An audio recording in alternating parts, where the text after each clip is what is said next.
It was last August when a gunman who was all weirded out about COVID vaccines decided to shoot at the CDC in Atlanta.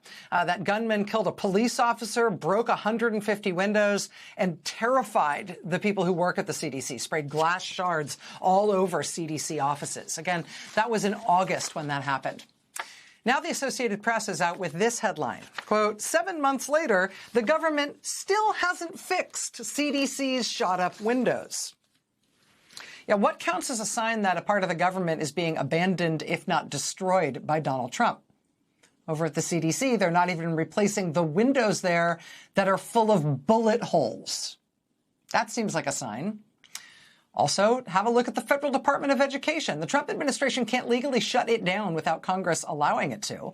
But Congress has nevertheless gotten rid of basically half the people who work there and has shut down or farmed out its major programs. Now, Trump is forcing them to give up the building that has been the Department of Education's headquarters for decades. Just walking away from that building. The American public consistently says they do not want Trump to destroy the U.S. Department of Education, but he is destroying it anyway. And now, as of this week, its headquarters will be gone. That said, there's one federal agency that's just getting bigger and bigger under Donald Trump, and that, of course, is the sprawling, scandal-ridden Department of Homeland Security. Here's a heads up about that.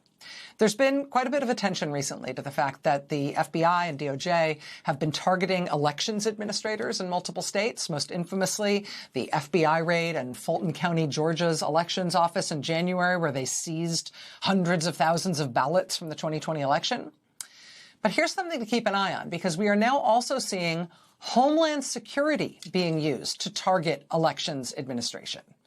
And this is something worth keeping an eye on. A couple weeks after that Fulton County raid, the White House ordered HSI, which is part of the Department of Homeland Security, to start working on elections issues.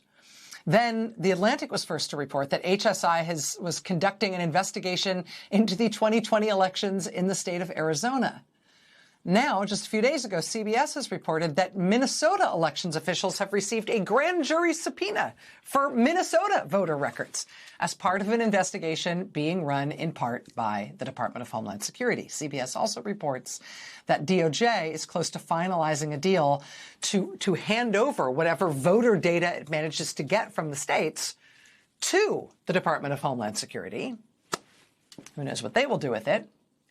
But if President Trump is looking for ways to use muscle, to use force, to mess with the November elections, to undermine trust, to scare people away, or worse, then this might be the way he is doing it.